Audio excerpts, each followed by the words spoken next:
So let me just say what we did this morning then was to go through an extended version of the slide sequence about Wittgenstein, in which I tried to draw out more fully the significance of his work for questions of inclusion and exclusion, and how that is, those practices of inclusion and exclusion are internal to our language, because to come into a language is to come to learn how to use an expression, a thought, an idea, in the way that others do.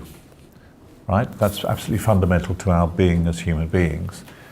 And then that extends into social practices of great complexity, which constitute our worlds. So one example we talked about quite a lot was the practice of taking off your shoes when you go into a house in Japan.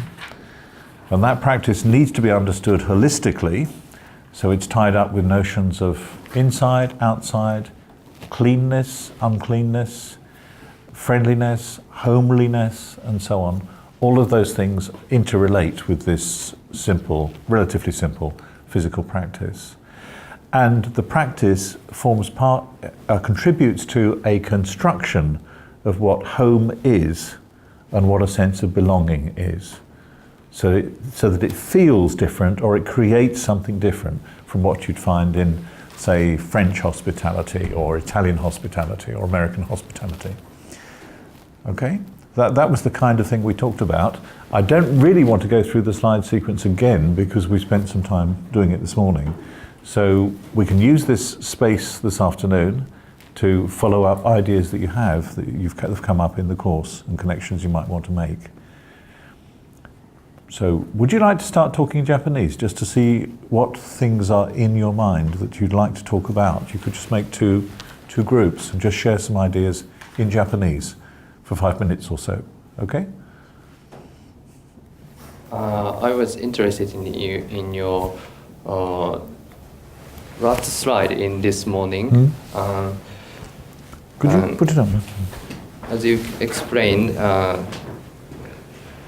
our identity is fluid.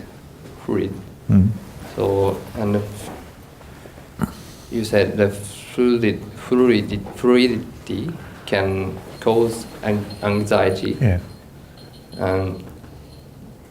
So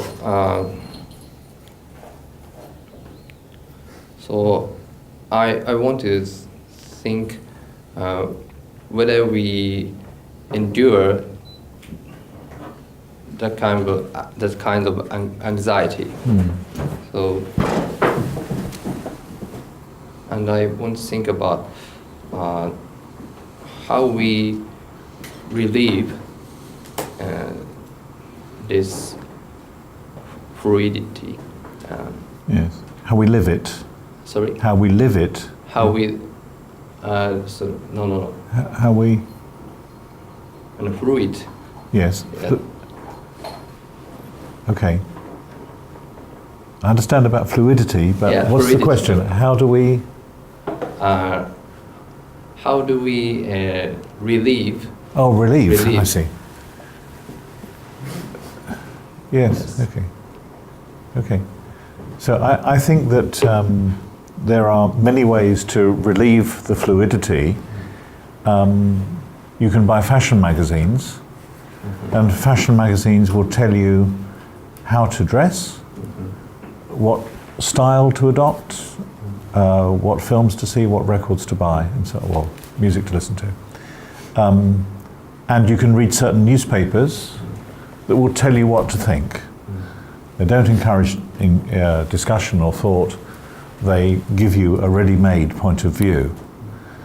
And you can go to teachers who will signal clearly the criteria that will be used in the test, and you make sure that you pass by reproducing those things you've been taught.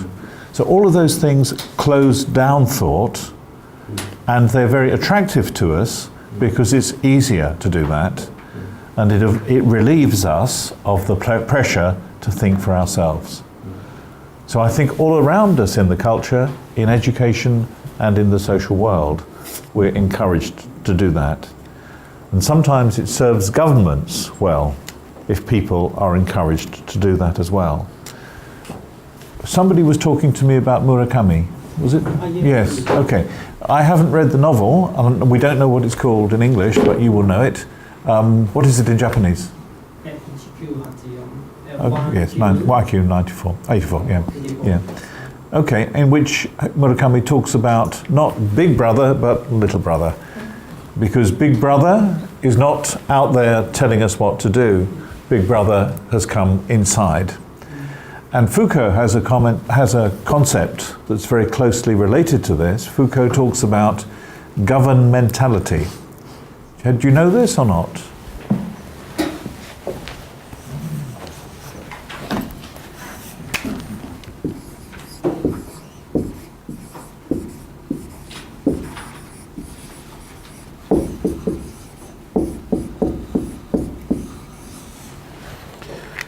So it's a mentality, in other words, a kind of mind in which we govern ourselves. So it's clever. It works the same in French, gouvernementalité, works the same way, okay? Government, governmentality, a mentality of self-government. But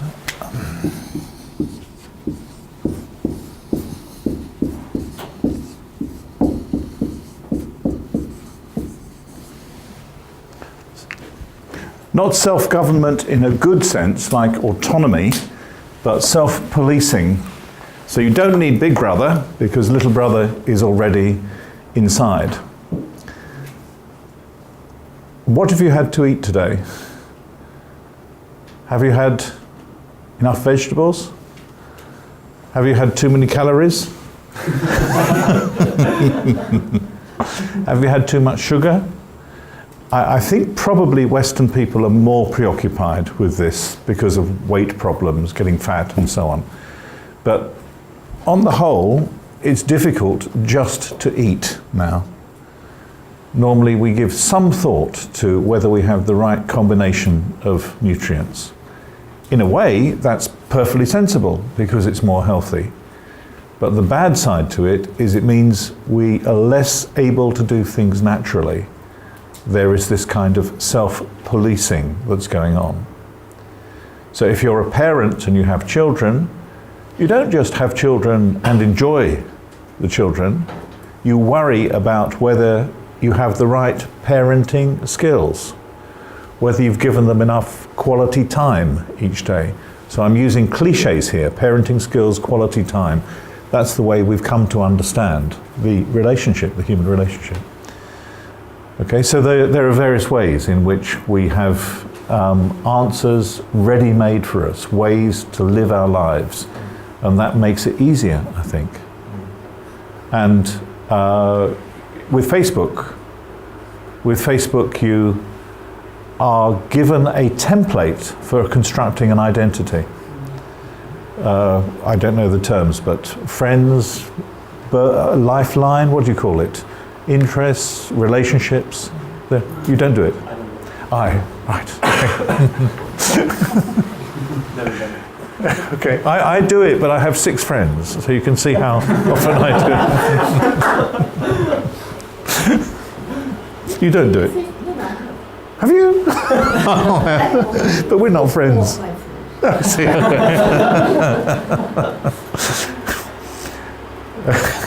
so you know the problem with social media, okay?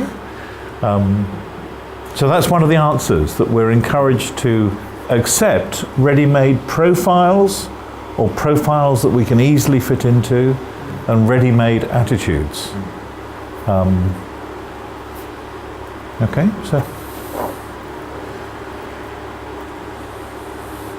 so I think it's important that this anxiety shouldn't become neurosis. If we're anxious all the time, we can't do anything. But if we're complacent, we simply give in to the ready-made identity or the received point of view. So it's a matter of getting along with the others, taking part in the conversation, but also contributing your voice to the conversation so that it doesn't just stay static and repetitive. What do you think about that? Do you want to say anything? Yes.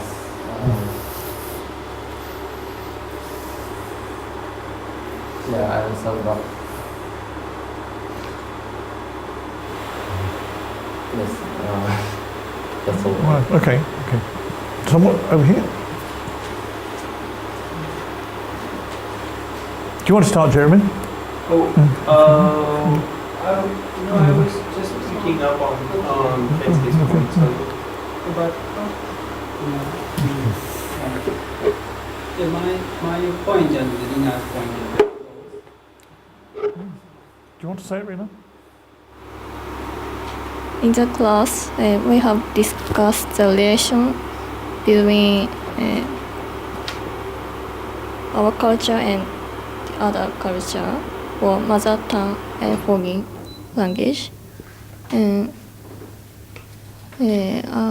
I think that even within one person, there is usually invisible and repressed oneself.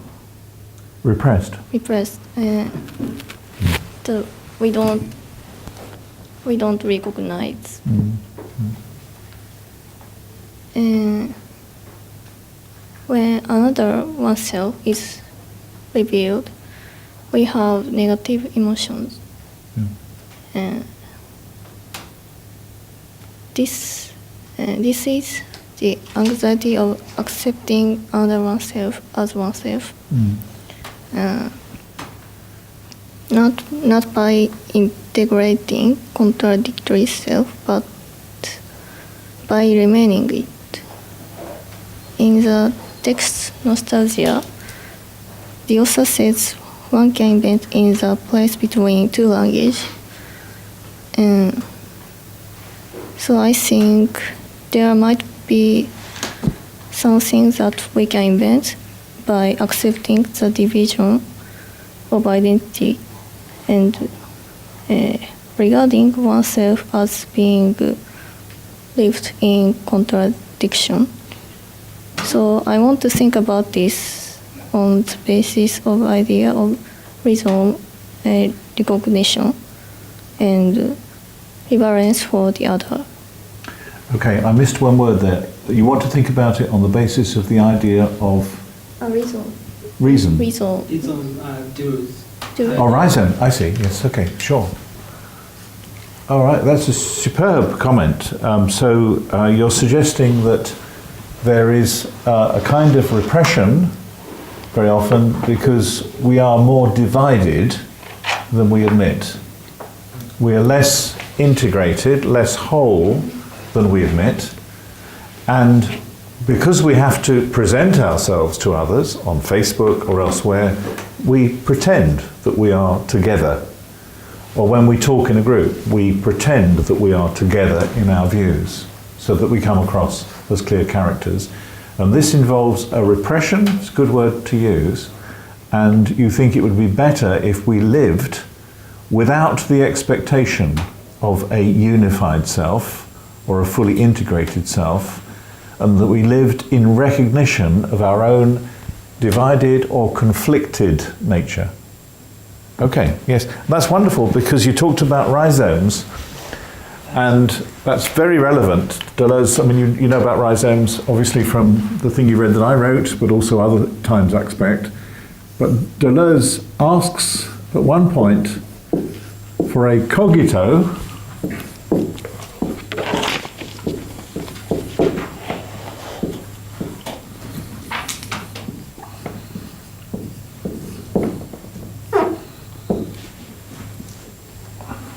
a cogito for a dissolved self.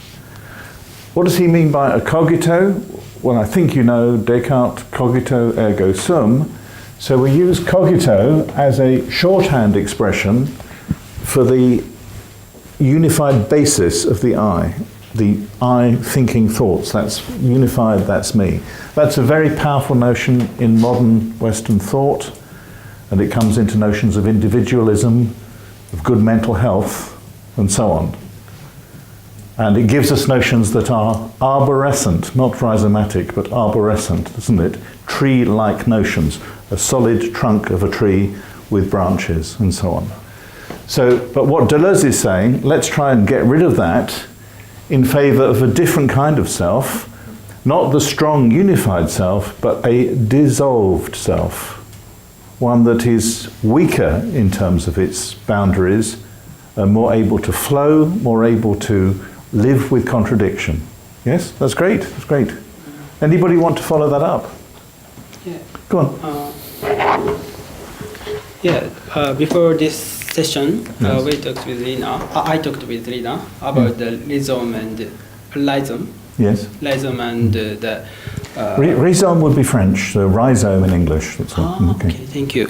Rhizome and the airborne roots. Yes, great. Airborne roots. Yes. Text. Yes. Yeah, and in the Cassin's text, 62 pages. Oh, thank you. Yeah. She talks about the culture removed from the land, about the culture removed from the land. Yes. And to express such idea of language, she, okay, 1, 2, 3, 4, 5, 6, 7, 8, 8 lines from the bottom, 62 pages. When the only patrimony is language, and when we make the profession of it, we can raise it up into the air and praise not uprootedness, but airborne roots. And so, Cassin doesn't admit, Cassin doesn't deny we have the roots, but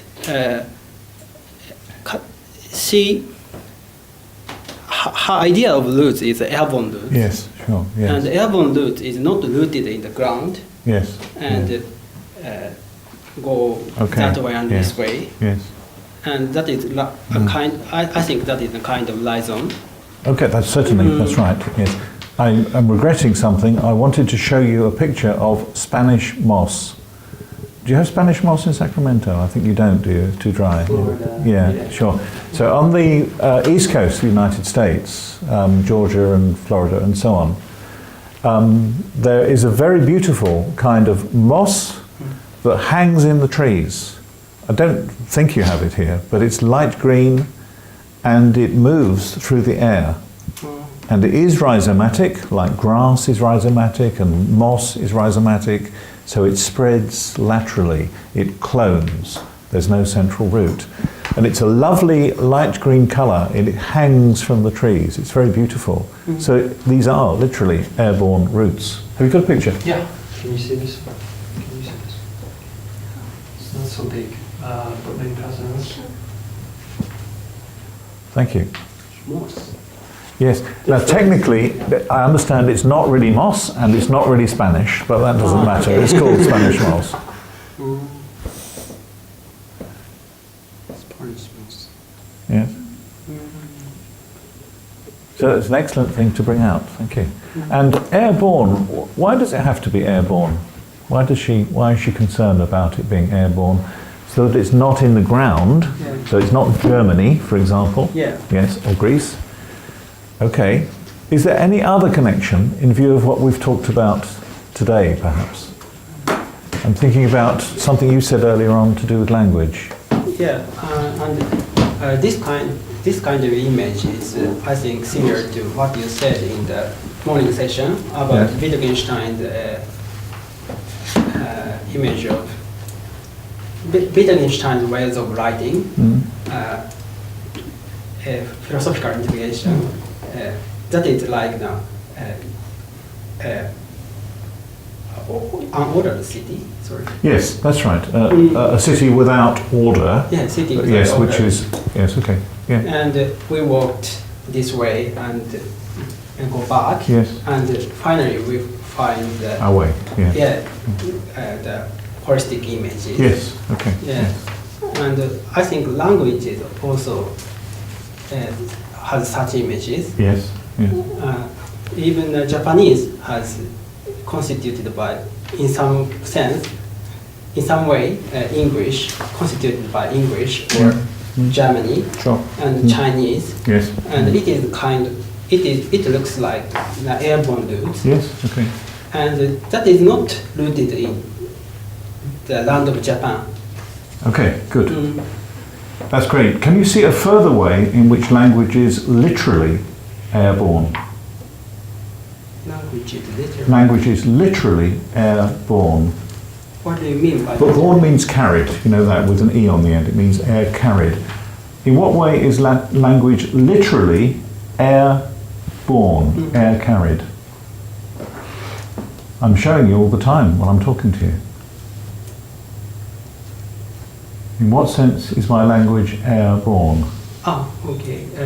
Alan distinguishes the people and the languages. Sorry. Not quite, no. Oh, sorry. No, you can say it if you want to. I'm not stopping you. Please say if you want to. Sorry, It's not. I think I didn't get your No, okay. question. Anybody? How in the air? Yes. Why is the air necessary for there to be language? I'm demonstrating it right now. Breathing. Ah, yeah, breathing. Okay, so to speak, I have to put air through past my vocal cords and so on. So the breath and language are actually very closely related. Yeah. And even the way language is, quite literally, because language is broken up into words and phrases, and then you run out of breath, so you come to the end of the sentence. Okay, so the structure of our thought relates to the body, the in-out of the body as well. So you're saying that language is the breath of the life. Yes, yeah. Something like that. And of course you can have other sign systems. Of course there are people who can't speak, and they use signing and so on. But the fundamental thing is that we say things to one another, and that depends upon the pressure of air. Okay? Yeah.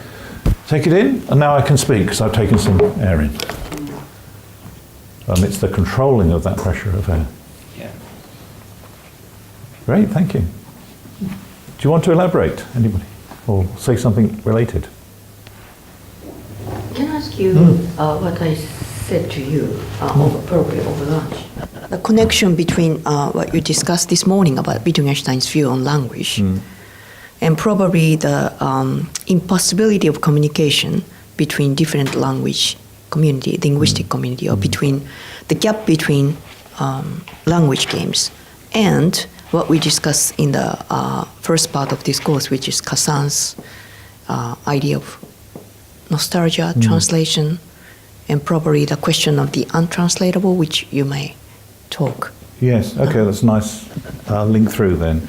So I think on the first day we met, someone made a comment about Wittgenstein, and I suggested that Wittgenstein's writings about Frasers' Golden Bough.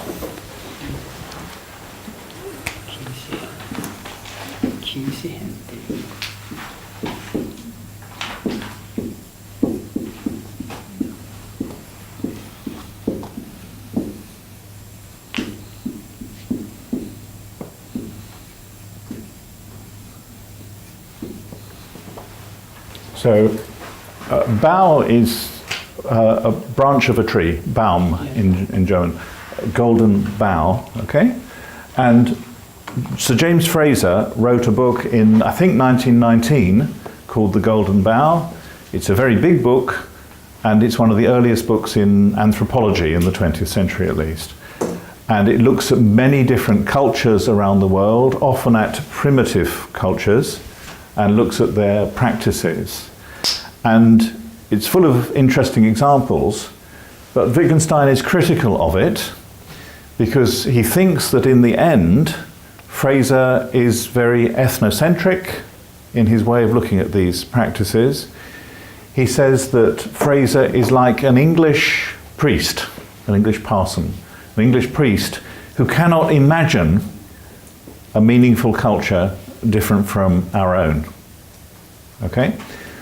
By contrast, Wittgenstein says that to understand a practice, you need to enter into the way of thinking holistically of that practice, and then you will see parallels between what those people are doing and practices of your own, which you'd become very used to and hadn't seen as strange. So one example is that Fraser considers a practice in Serbia. You know where Serbia is? What used to be Yugoslavia, next door to Greece and Italy, Serbia, okay? And in this culture, if a child was orphaned, if the child lost his parents, then a woman from another family would take the child, put the child under her skirt, lower part of her dress, and then pull the child out from her skirt. And then the child would be her own to look after. So, do you understand that then? The child, you've got a small child, he's lost his parents, and a woman, some other woman, takes the child, puts the child under her skirt, and then pulls the child out. Okay? So it's kind of a ritual enactment of giving birth. And Fraser thinks this is confused. These simple people think this is a magical practice that makes the child their own. But Wittgenstein says no, it's clear, it's a symbolic practice. And there are many symbolic practices in Christianity. And it's obvious what it means. The woman is taking the child as her own. She doesn't really think she's given birth. Obviously she hasn't. But it's a symbol of taking the child as her own. So he takes many examples like that at first seem very strange, but really make sense. So he would say that there are deep things in culture, like all cultures that deal with giving birth, marriage, death, eating, probably sleeping as well. These things that are fundamental to human nature, which always have a cultural particular manifestation. And you can see parallels between them. So that reaches across any assumption of sheer cultural relativism to show these common patterns manifested in different ways. Okay?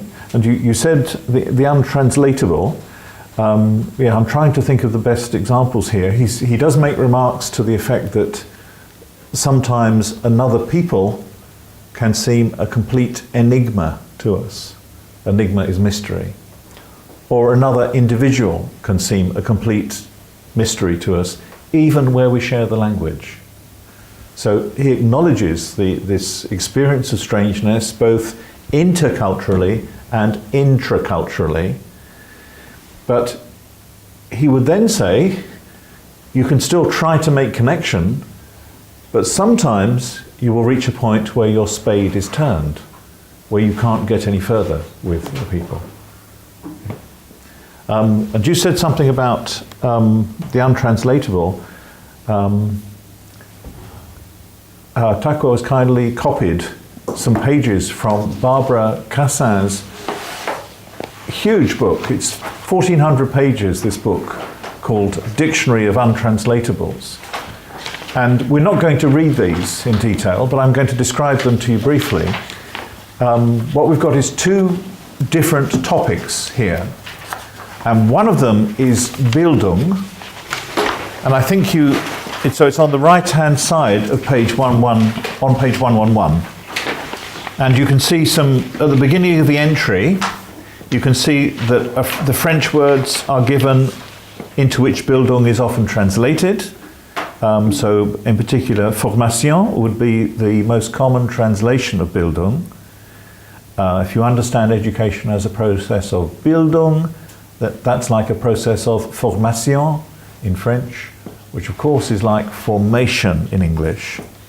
And then it gives the Greek word paideia and the Latin word cultura as related to these.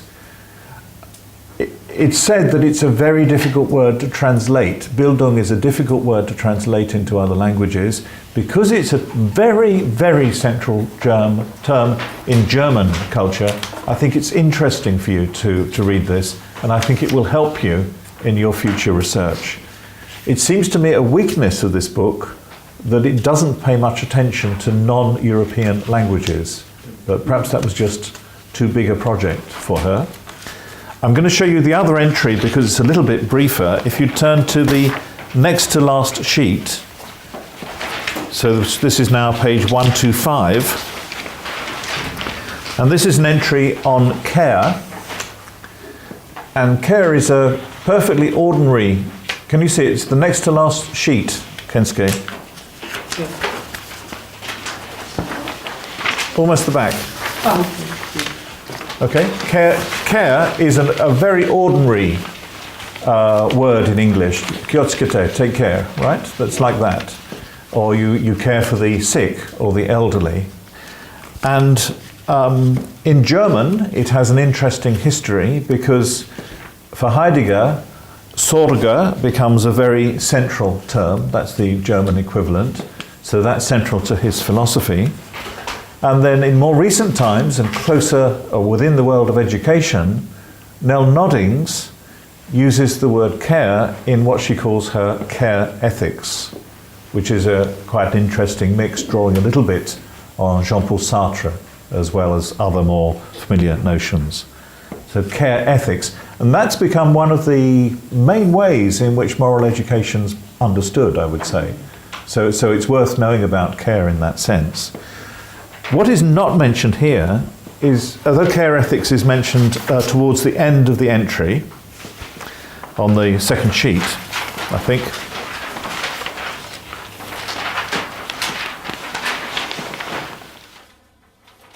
Or perhaps at the bottom of the bottom right of 125. So care ethics, in French, they often, when they talk about care ethics, don't talk about le soin or le souci or la sollicitude, those words they give us here. Instead, they talk about le care. So they simply take the English word into French. And you talk about care, don't you? Is that right? Care? Isn't that right? Care. You say, okay, you say care in Japanese. Okay. So I'm interested by words that are imported like that. In English, if we're talking about education and someone says, I'm really interested in Bildung, it sounds a bit clever. It sounds sophisticated. It has that sort of aura to it. Do you understand? I'm being clever because I know this complex term and I cannot translate it into English. Just as if I said, I'm really interested in Ikki. Okay? The Japanese spirit of Ikki. That sounds actually very pretentious if I say that, right? And I do want to give you a serious example here in relation to Japanese, because I'm interested by the way that social justice, that phrase, has become so dominant in educational research. I mean, many researchers would say that's their main focus. And so in the international language of educational research, which of course is English, social justice is heard a lot. And in Japanese, you can say shakai seigi, or you can say socialu justice.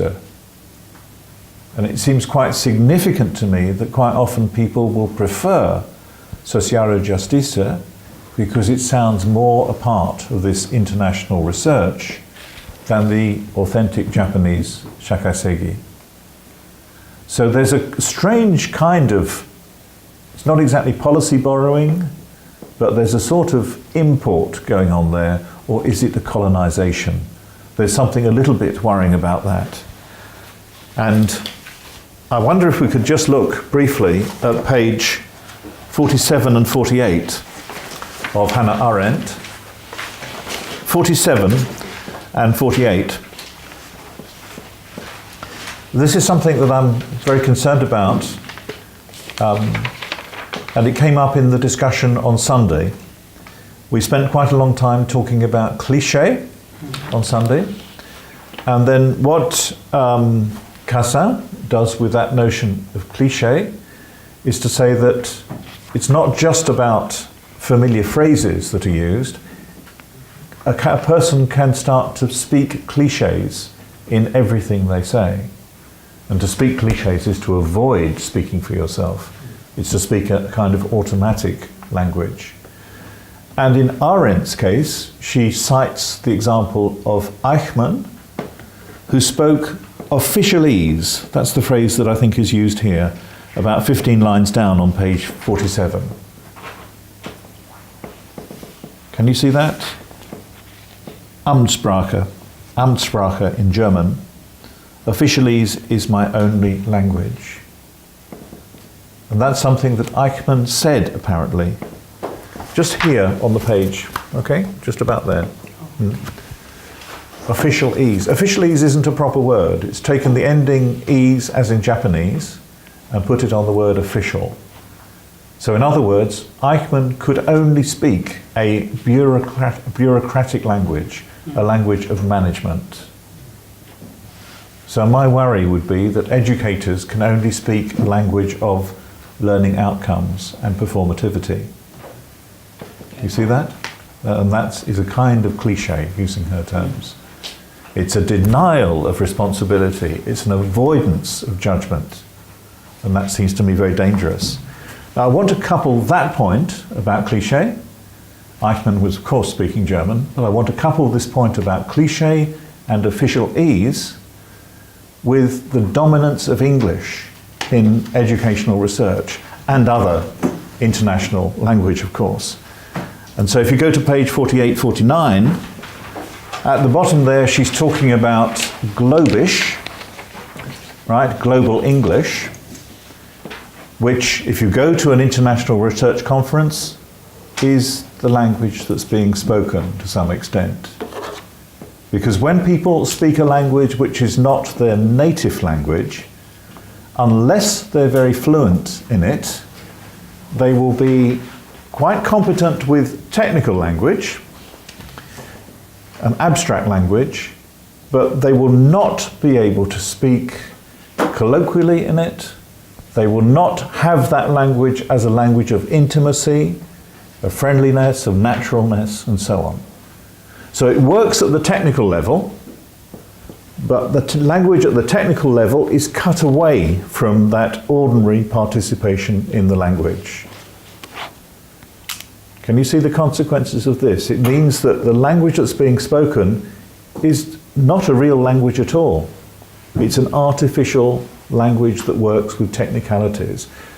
And apparently, she says on page 49, that the British Council is doing a lot of work to study this because they are worried about the effects of the dominance of English in the world. Can you see that? Because this kind of slightly technical language may encourage a technical mentality, so that it becomes more difficult to talk about complex matters like education, where the humanities are so important in understanding education. That becomes more difficult, but you can talk about your latest research projects, your quantitative research, the ways in which lessons can be planned more efficiently, and so on. All those things can work, but you can't talk in a more rounded way about the human condition. So my example of Japanese people saying social justice instead of shakai seigi is just a tiny sign of that dominance of this less personal, less deep connection with the language. And can I add, probably that is why the perspective translation is necessary to resist the tide of monolingualism. Yeah. Monolingualism. Yeah. And also coming back to the dominance of English in academia, I think that this division between native speaker and non-native speaker is kind of being destabilized, because even if grammatically speaking, in the morning we talked about the grammar, and even if you speak in the correct grammar, it's not same as you are sort of fluent in expressing your ideas. So sometimes non-native speaker can be more talented than native speakers in expressing their thought in language. So I think that is where sort of distinction between inside and outside, non-native speaker and native speaker, this borderline is being sort of disturbed. Yes, I agree with you. So I think as I said on Friday, I think we need to be wary of, cautious about, or worried about people who are native English speakers and don't speak other languages, and I include myself, but there are far worse people than me because many people never speak another language at all and have no sense of any importance to any other language. I'm sorry to get at the Americans, but I think it's true that, 70% of Americans have never been abroad. So that's quite interesting, because probably they could afford to go abroad, but they're not interested. There's no point, because everything is in America. And if you live, of course, many parts of the United States are now predominantly Spanish-speaking, but if you live in a predominantly English part of the world, then why would you need other languages? And you wouldn't see foreign language programs on television, you wouldn't hear foreign languages in the street, and so on. So that's quite dangerous when people think that they have the final language and that language is sufficient to describe the things of the world and the possibilities for human life. So English speakers can be very insensitive to these things because they're not exposed to other languages. Is that roughly what you... Does that fit with what you said? We were talking about the monolingualism in Japan,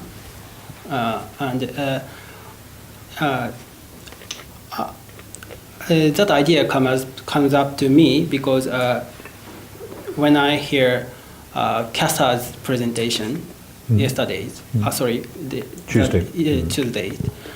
he talks about his experiences, and he is Pakistani, and at the same time he is British. Yeah. He grew up in the early days. He moved to England in the early day, and so he has two identity. Yes. And to identify himself as a Pakistani means to remove his English part. And this is very interesting to me because when I think about what happened in Japanese, when we learned English, we learn English as foreign languages, and we learned Japanese as national languages. Yes. Our languages. Yes. But our Japanese are already constituted by English and German after Meiji era. But most Japanese teachers learned in university the Japanese literature before Meiji era, or the early age of Meiji era. So they are not aware of the influence by the Western. Yes. Okay. Yeah. Yes. So to learn Japanese in that way removes my English part or German part, and I come to notice this through the work of translation. Really? Yeah. Okay, that's very interesting. You work of translation, of course. Yeah. Yeah. Okay. Yeah. So translation, something that is not appeared in the translated book appears to me when I compare the English book and Japanese book. Sure. Yeah, and what appears is not only what appears is not cannot be expressed only in Japanese, and nor can be expressed only in English, and it can only be expressed between English and Japanese. I think. This is very Benjamin, what you're saying now. Yeah. We're bound to get there in the end. Okay, so the gap, the unsayable that opens in the gap between languages is very important. And I go back to the native English speaker, they don't experience that. And I think that gap that you're describing, the gap between ways of speaking that are incommensurable, that you cannot match, that is a space of judgment. Because if you are translating in an ordinary practical circumstances, you have to say one way or say the other. then if you are translating, you have to make a decision to go this way or that, even though there's no rule to guide you. Yeah. And that actually is like a lot of our lives, isn't it? Our moral lives are very often presenting us with situations where it would be nice if we had a clear-cut rule, but we don't. Or we have conflicting sets of rules. Should I try to fulfill myself through my career, or should I be loyal to my parents who don't want me to go away? There isn't any way of resolving that by any calculus. Okay, so the experience of judgment that you come through translation, I think, can be highly educative in multiple ways. And again, it's something that the Anglophone person doesn't experience. And would you say that in conclusion of this whole class, Yeah. would you say probably translation and what the Hassan talks about, this sense of nostalgia in connection with translation, is a one way of responding to this anxiety inclusion, which becomes sort of dominant, especially in the contemporary political scenes? Translation, translation in a way of going beyond monolingualism is a kind of one way of, not an answer, but a constructive way. Yes. Yes, I do think that's right. Yes, yes. She actually, she never really defines nostalgia definitively, but, or finally I should say.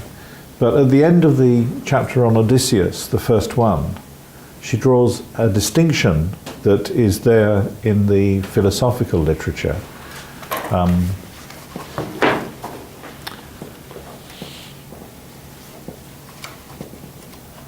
Which I can't now find.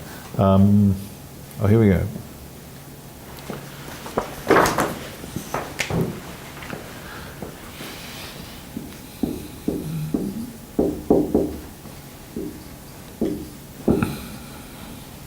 So, Heimweh.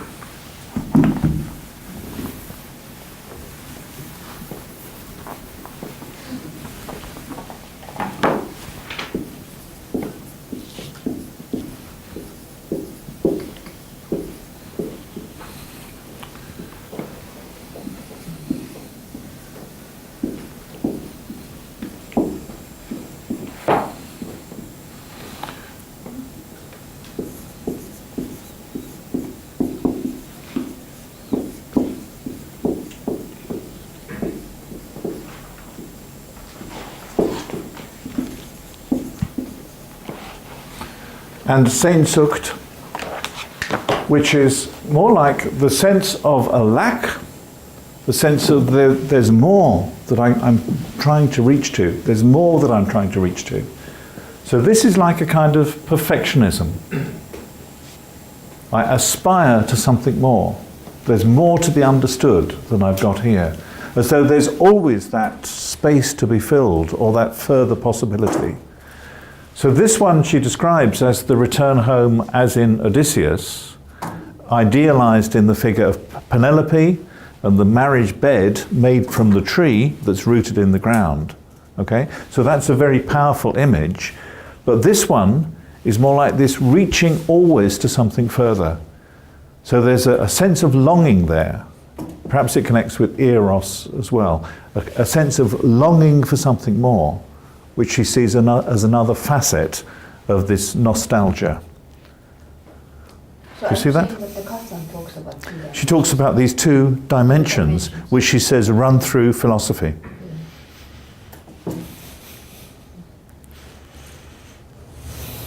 Excuse me, Paul. Yes, shall we'll stop. we take a break or shall we stop here? I think we should probably stop, don't Stop you? here. Yes, yes. So I think that this is the end of the course, and so we are now soon going to give a instruction for the final report. But first of all, thank you very much, Paul. Thank you very much. Thank you.